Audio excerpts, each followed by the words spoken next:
The greatest miracle of the Holy Spirit is not what He does around us, but what He does within us. പരിശുദ്ധാത്മാവിൻ്റെ ഏറ്റവും വലിയ അത്ഭുതം എന്നുള്ളത് നമുക്ക് ചുറ്റും അവൻ ചെയ്യുന്നതല്ല, മറിച്ച് അവൻ നമ്മുടെ ഉള്ളിൽ ചെയ്യുന്നതാണ്. പെന്തക്കോസ്തയ്ക്ക് മുമ്പ് ശിഷ്യന്മാരെല്ലാവരും ഭയചകിതരായിരുന്നു. അവർ ഭയന്ന് വാതിലിന് പിന്നിൽ ഒളിഞ്ഞിരുന്നു.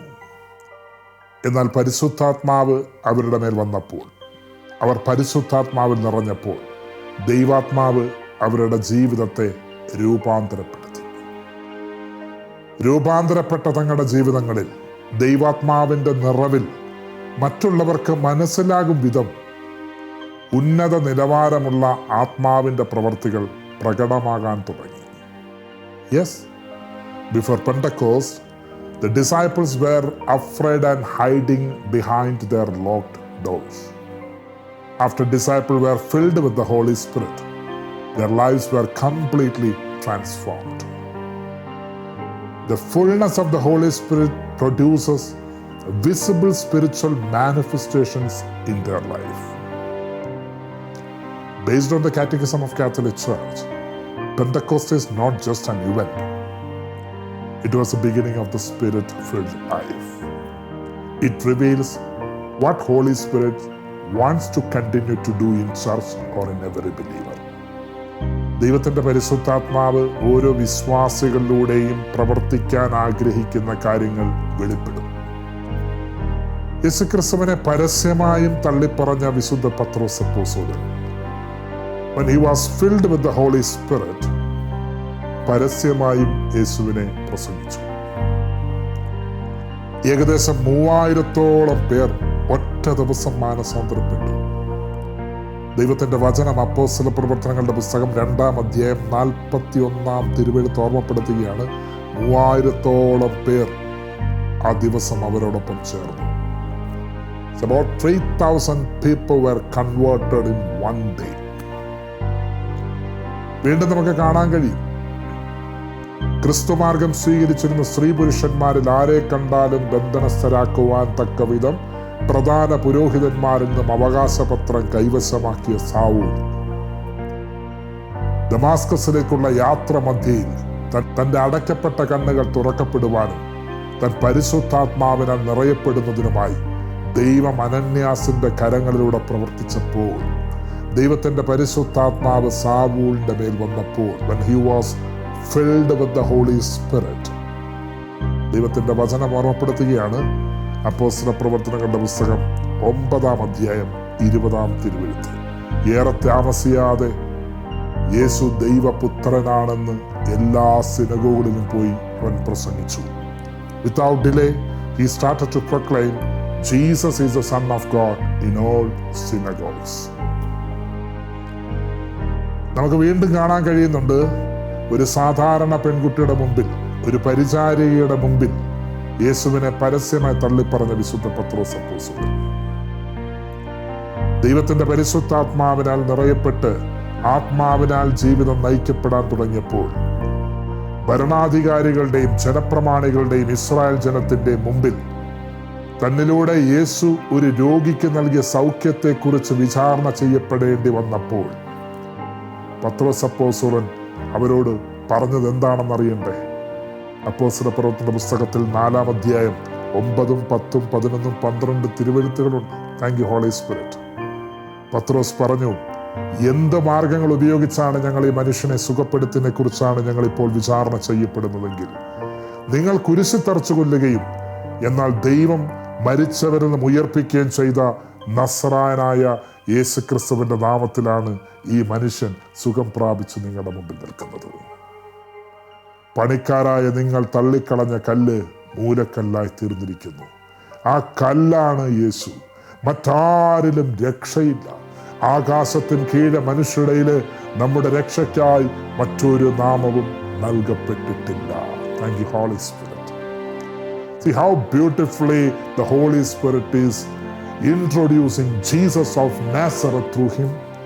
എന്തൊരു ധൈര്യമാണ് ഈ ഭരണാധികാരികളുടെയും ജനപ്രമാണികളുടെയും ഇസ്രായേൽ ജനത്തിൻ്റെയൊക്കെ മുന്നിൽ സാധാരണപ്പെട്ടൊരു പെൺകുട്ടിയുടെ മുമ്പിൽ യേശുക്രിസ്തുവിനെ തള്ളിപ്പറഞ്ഞ വ്യക്തി പരിശുദ്ധാത്മാവിൽ നിറഞ്ഞ് ധൈര്യമായിട്ട് നിന്നുകൊണ്ട് യേശുക്രിസ്തുവിനെ പരിചയപ്പെടുത്തുന്നു.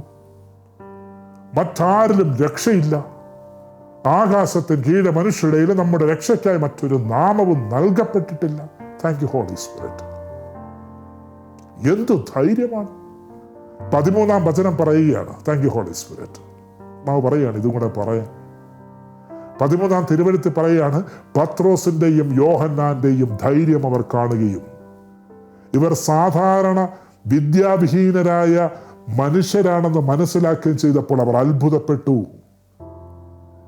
അവർ യേശുവിന് കൂടെ ഉണ്ടായിരുന്നവരാണെന്ന് അവർ ഗ്രഹിക്കുകയും ചെയ്തു.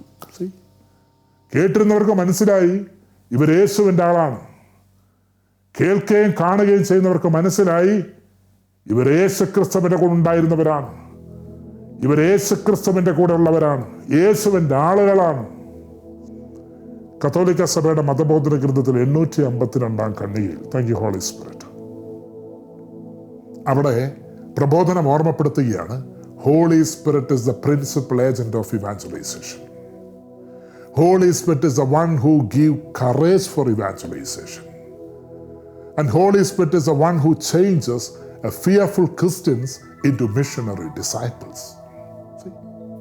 പരിശുദ്ധാത്മാവ് മാത്രമാണ് സുവിശേഷവൽക്കരണത്തിന് ധൈര്യം നൽകുന്നത്.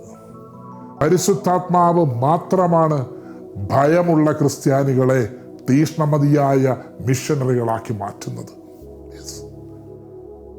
നമുക്ക് കാണാൻ കഴിഞ്ഞു, നമുക്കറിയാൻ കഴിഞ്ഞു. യേശുക്രിസ്തുവിനെ പരിചയപ്പെടുത്തുവാനും പങ്കുവയ്ക്കുവാനും ഭയമുണ്ടായിരുന്ന ശിഷ്യന്മാരുടെ മേൽ പരിശുദ്ധാത്മാവ് വന്നപ്പോൾ they became fearless witnesses of Christ. ഭയചകിതരായി വാതിലിന് പിന്നിൽ ഒളിച്ചിരുന്നവരുടെ മേൽ പരിശുദ്ധാത്മാവ് വന്നപ്പോൾ they came out from behind their locked doors. തങ്ങളുടെ യേശുവിനെ പരിചയപ്പെടുത്തുവാനുള്ള ഭയം നിമിത്തം മാറി മറഞ്ഞ് നടന്നവരുടെ മേൽ ആത്മാവ് വന്നപ്പോൾ they boldly stand before others and introduce their master Jesus of Nazareth. ധൈര്യം പ്രകടമായി. When the Holy Spirit comes, the fear turns into courage, weakness turns into strength, confusion turns into understanding, silence turns into proclamation, and division turns into unity, and ordinary men became more powerful witnesses of Christ.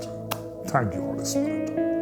ധൈര്യം, ധൈര്യം എന്ന് വെച്ച് കഴിഞ്ഞാൽ courage is one of the first visible sign of a person who filled with the Holy Spirit. പരിശുദ്ധാത്മാവിൽ നിറയപ്പെടുന്ന ഒരു വ്യക്തിയിൽ പ്രകടമാകുന്ന ആദ്യത്തെ അടയാളം ധൈര്യമാണ്. ധൈര്യം. Thank you holy spirit. Yeshu ക്രിസ്തുവിനെ പരിചയപ്പെടുത്താനുള്ള ധൈര്യം, യേശു ക്രിസ്തുവിനെ പങ്കുവെക്കുവാനുള്ള ധൈര്യം. അങ്ങനെ ധൈര്യമുള്ളവരാണ് പ്രിയപ്പെട്ടവരെ ക്രിസ്ത്യാനികൾ. അങ്ങനെ ധൈര്യമുള്ളവരാണ് മക്കളെ ക്രിസ്തുവിന്റെ മകനും മകളും. അതില്ലെങ്കിൽ യേശു ക്രിസ്തുവിനെ പരിചയപ്പെടുത്താനുള്ള ധൈര്യത്തിന് വേണ്ടി പ്രാർത്ഥിക്കണം. അതില്ലെങ്കിൽ ഇപ്പം പ്രാർത്ഥിക്കണം, എൻ്റെ ദൈവമേ അങ്ങേ പറയാനും പരിചയപ്പെടുത്താനും പങ്കുവെക്കാനുള്ള ധൈര്യം തരണേ. പരിശുദ്ധാത്മാവ് ഓർമ്മപ്പെടുത്തുകയാണ്. വിശുദ്ധ ഗ്രന്ഥത്തിൽ അങ്ങനെ വിശ്വാസികൾ ധൈര്യത്തിന് വേണ്ടി പ്രാർത്ഥിച്ചിരുന്നു എന്ന് ഓർമ്മപ്പെടുത്തുകയാണ്. Thank you holy Spirit. അപ്പോസ്തല പ്രവർത്തനങ്ങളുടെ പുസ്തകത്തിൽ 4-ാം അധ്യായത്തിൽ 23-ാമത്തെ വചനത്തിന്റെ തലക്കെട്ട് ബിലീവേഴ്സ് പ്രേഡ് ഫോർ ബോൾഡ്നസ്. വിശ്വാസികൾ ധൈര്യത്തിനായി പ്രാർത്ഥിച്ചു. Thank you holy Spirit. ഈ 4-ാം അധ്യായം 30-ഉം 31-ാം തിരുവെഴുത്ത് ശ്രദ്ധിക്കണം. ഈ 30-ാമത്തെ തിരുവെഴുത്തുകളിൽ വിശ്വാസികൾക്ക് ദൈവത്തോട് പറയാനുള്ള 2 നിയോഗങ്ങളെ കുറിച്ച് കാണിക്കുന്നുണ്ട്. വിശ്വാസികൾ പ്രാർത്ഥിക്കുകയാണ്, 2 നിയോഗങ്ങൾ എടുത്തുയർത്തി. 31-ാം തിരുവെഴുത്തില് ആ ഉയർത്തിപ്പിടിച്ച പ്രാർത്ഥനയെ മാനിച്ചുകൊണ്ട് ദൈവം പ്രവർത്തിച്ചത് എങ്ങനെയാണെന്ന് കാണാൻ കഴിയും. 30-ാമത്തെ വചനം പറയുകയാണ്, അവിടുത്തെ പരിശുദ്ധദാസനായ യേശുവിൻ്റെ നാമത്തിൽ രോഗശാന്തിയും അടയാളങ്ങളും അത്ഭുതങ്ങളും സംഭവിക്കുന്നതിനായി അവിടുത്തെ കൈകൾ നീട്ടണമേ. അവിടുത്തെ വചനം പൂർണ്ണ ധൈര്യത്തോടെ പ്രസംഗിക്കാൻ ഈ ദാസരെ അവിടുന്ന് അനുഗ്രഹിക്കണമേ. 31-ാം തിരുവെഴുത്ത്. Thank you holy spirit. പ്രാർത്ഥന കഴിഞ്ഞപ്പോൾ അവർ സമ്മേളിച്ചിരുന്ന സ്ഥലം കുലുങ്ങി. Thank you holy spirit. അവരെല്ലാവരും പരിശുദ്ധാത്മാവിനാൽ പൂരിതരായി ദൈവവചനം ധൈര്യപൂർവ്വം പ്രസംഗിച്ചു. Thank you holy spirit. പ്രസംഗിച്ചു, ധൈര്യത്തോടെ അവർ ദൈവത്തിന്റെ വചനം പ്രസംഗിച്ചു. While you stretch out your hand to heal, signs and wonders are performed through the name of your holy servant Jesus. When they had prayed, the place where they were gathered together was shaken. They were all filled with the Holy Spirit and spoke the word of God with boldness. ധൈര്യപൂർവ്വം അവർ വചനം പ്രസംഗിച്ചു. Thank you holy Spirit. നോക്കിയേ, ധൈര്യപൂർവ്വം പ്രസംഗിച്ചു. നമ്മുടെയൊക്കെ ജീവിതത്തിലെ ഈ പണവും സമ്പത്തും ബന്ധങ്ങളും ആകരുത് ധൈര്യം. നമ്മുടെയൊക്കെ ജീവിതത്തിൽ ക്രിസ്തു ആയിരിക്കണം ധൈര്യം. ക്രിസ്തു യേശു ആയിരിക്കണമെന്നേ നമ്മുടെ ധൈര്യം. അങ്ങനെ ക്രിസ്തുവിൽ ധൈര്യം പ്രാപിച്ച വ്യക്തികൾക്ക് മാത്രമേ യേശുവിനെ പങ്കുവയ്ക്കുവാനും പരിചയപ്പെടുത്തുവാനും പറ്റൂ. ഒരിക്കലും പിന്നോട്ട് മാറി നിൽക്കാനോ പിന്നോട്ട് പോകാനോ ഉള്ള ഒരുവനല്ല ക്രിസ്ത്യാനി. Thank you holy Spirit. വിശുദ്ധ പാതിരാപ്പിയോ പറയും, ആത്മീയ ജീവിതത്തിൽ മുമ്പോട്ട് പോകാത്തവൻ പിന്നോട്ട് പോകും. എപ്പോഴും മുമ്പോട്ട് പോകുന്ന ഒരു ബോട്ട് പോലെയാണവൻ. നിശ്ചലമായി നിന്നാൽ കാറ്റതിനെ പിന്നോട്ട് കൊണ്ടുപോകും. Thank you holy Spirit. In the spiritual life, whoever does not go forward goes backward.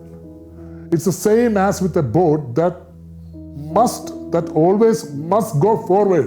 If it stands still, the wind will blow it back. കാറ്റടിച്ച് പുറകെ കൊണ്ടുപോകുന്നു. മുമ്പോട്ട് പോകണം, ധൈര്യത്തോടെ മുമ്പോട്ട് പോകും. എന്ന് വെച്ച് കഴിഞ്ഞാൽ ഓരോ ക്രിസ്ത്യാനികളും യേശുവിനെ പങ്കുവെക്കുവാനും പരിചയപ്പെടുത്തുവാനും വിളിക്കപ്പെട്ടവരാണെന്ന്. അതേന്ന്. Now it's your time to reflect. Am I truly filled with the Holy Spirit?